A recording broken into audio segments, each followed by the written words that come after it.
विशाल नहरिया जी।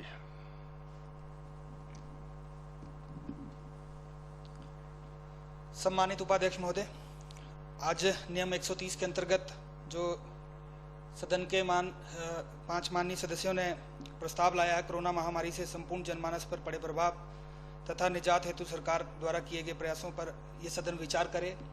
मैं भी इस प्रस्ताव में अपने आप को शामिल करता हूं। Honourable deputy speaker sir, first of all my grief condolence to those families who lost their loved ones during this corona pandemic. Secondly, I would like to say thanks to Honorable Chief Minister sir for providing us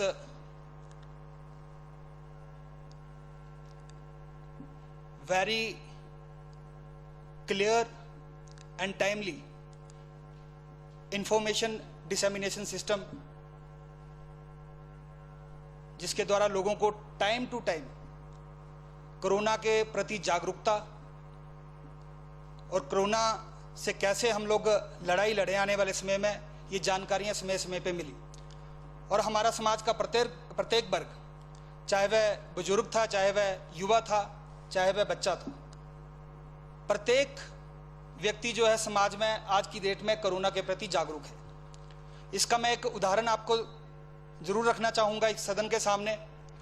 हमारे धर्मशाला के मैक्लोडगंज में अभी हाल ही में ही लगभग 3-4 महीने पहले एक बच्चा जो कि लगभग 8 वर्ष की आयु का था, खुद वह अशिक्षित था, परंतु बहुत बड़ी शिक्षा कोरोना के प्रति उस बच्चे ने दी। और उस बच्चे का जो एक मैसेज था वो सोशल मीडिया के माध्यम से पूरे भारत देश में ही नहीं बल्कि विश्व में भी दिखाया गया। बड़े बड़े देश के, विश्व के जो बड़े बड़े चैनल थे, मीडिया के चैनल थे, उन मीडिया के चैनल के माध्यम से उस बच्चे का संदेश दिया गया। तो उस बच्चे से जब हम लोगों ने सोशल मीडिया और मीडिया के माध्यम से देखा तो पता लगा सरकार कितनी कोरोना के प्रति सजग है, कितनी सचेत है। एक ऐसा व्यक्ति समाज में जो शिक्षा से वंचित है परंतु फिर भी कोरोना के प्रति लोगों को शिक्षित कर रहा है। कोरोना की दूसरी लहर ने पूरे भारत देश को झकझोर कर दिया। बहुत बड़ा झटका हम लोगों को कोरोना से मिला। समाज के अंदर बहुत सारे परिवारों के सदस्यों की मृत्यु हुई और ऐसा दौर आया, उस दौर में साधनों का अभाव हमारे पास था, परंतु फिर भी माननीय मुख्यमंत्री जयराम ठाकुर जी ने उस कठिन समय में बहुत मेहनत से सामना किया, पूरा इंफ्रास्ट्रक्चर खड़ा किया। हमारे पास किसी समय में मात्र 50 वेंटिलेटर हुआ करते थे और आज 500 से ज्यादा अधिक वेंटिलेटर है। दूसरी वेव में जो कोरोना प्रोटोकॉल के अकॉर्डिंगली ट्रीटमेंट होना था वह मात्र ऑक्सीजन से हुआ करता है। और इसके अलावा जो कोरोना प्रोटोकॉल की दवाइयां थी वह भी लोगों को मुफ्त अस्पताल के अंदर दी जा रही थी। लगभग फेस मास्क और जो हमारा NR मास्क था उसमें 15 लीटर ऑक्सीजन तक जो था हमारे छोटे छोटे अस्पताल जो है पूरे प्रदेश में खड़े किए थे। उसके अलावा अगर कोई ज्यादा गंभीर जरूरत पड़ती है तो हमारे कांगड़ा में टांडा जैसा अस्पताल भी था जहां पर हाई फ्लो ऑक्सीजन उन पेशेंट्स को जो प्रोवाइड करवाई जा रही थी। मैं मानता हूं कोरोना प्रोटोकॉल की जो ट्रीटमेंट देने के बाद भी लोग नहीं बच पाए। हमारे डॉक्टर्स ने बहुत कोशिश की, हमारे वहां पर नर्सिस ने बहुत कोशिश की, हमारा जो पैरामेडिकल स्टाफ है, हमारे जो वहां पर वार्ड बॉयज थे वो दिन रात लोगों की सेवा में लगे रहे, उन मरीजों की सेवा में लगे रहे। मैं उनका भी धन्यवाद करना चाहता हूं। कोरोना वॉरियर्स के रूप में स्वास्थ्य के ही विषय में नहीं बल्कि जो हमारी जो निरंतर सेवाएं थी, चाहे बिजली की थी, चाहे पानी की थी, लॉकडाउन के दौरान ये भी निरंतर जो है हमारे बिजली विभाग और पानी के विभाग के अधिकारियों और कर्मचारियों ने लोगों को प्रतिदिन दी।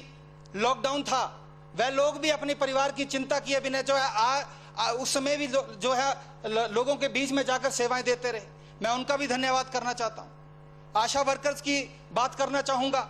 हमारी बहनें, हमारी माताएं जो होम आइसोलेशन में पेशेंट्स थे उन लोगों ने हर चीज को पहुंचाया है। प्रतिदिन जाके उनकी रिपोर्टिंग ली है कि उनकी सेहत में कितना सुधार हुआ है। उन लोगों ने भी अपनी चिंता नहीं की। मैं उनका भी धन्यवाद करना चाहता हूं। सच में ही बहुत सराहनीय कार्य उन आशा वर्कर्स ने हमारे समाज के बीच में किया है। माननीय मुख्यमंत्री जी ने गंभीरता से संज्ञान लेते हुए पूरे हिमाचल प्रदेश के अंदर उस समय जब ऑक्सीजन का अभाव हुआ तो जगह जगह पर जाके ऑक्सीजन के ट्रांसप्लांट खड़े किए। आज हमारे पास हिमाचल प्रदेश में शायद ही कोई ऐसा अस्पताल हो जिसका अपना कोई ऑक्सीजन ट्रांसप्लांट ना हो। ऑक्सीजन देने के लिए जब सिलेंडर्स की कमी पड़ी, भारत सरकार की तरफ से हम लोगों को मदद हुई, विदेशों से भी हम लोगों को मदद हुई। मैं इस मंच के माध्यम से उन देशों का भी धन्यवाद करना चाहता हूं, केंद्र की सरकार का भी धन्यवाद करना चाहता हूं कि हम लोगों को समय समय पर ऑक्सीजन सिलेंडर जो वहां से मुहैया करवाए गए। और एक समय ऐसा भी आ गया कि हिमाचल प्रदेश में ऑक्सीजन का इतना उत्पादन हुआ कि माननीय मुख्यमंत्री जी ने भारत देश के अन्य राज्यों को भी जो है ऑक्सीजन निर्यात करना शुरू किया। ये हमारे एक बहुत बड़ी अचीवमेंट थी। तो इससे साफ साफ संकेत जाता है कि हिमाचल प्रदेश के अंदर किस तरह से माननीय मुख्यमंत्री जी ने कोरोना के प्रति जो है वो बहुत गंभीरता से काम किया है। आज थर्ड वेव की बात हो रही है। मैं ईश्वर से प्रार्थना करता हूं कि थर्ड वेव जो है वो ना आए, परंतु फिर भी अगर थर्ड वेव जैसी लहर जो है इस प्रदेश के अंदर आती है, इस देश के अंदर आती है, तो हमारी देश व प्रदेश की सरकार पूरी तरह से तैयार है। हम लोग कोरोना से लड़ने के लिए तैयार हैं, कोरोना का इलाज करने के लिए तैयार हैं।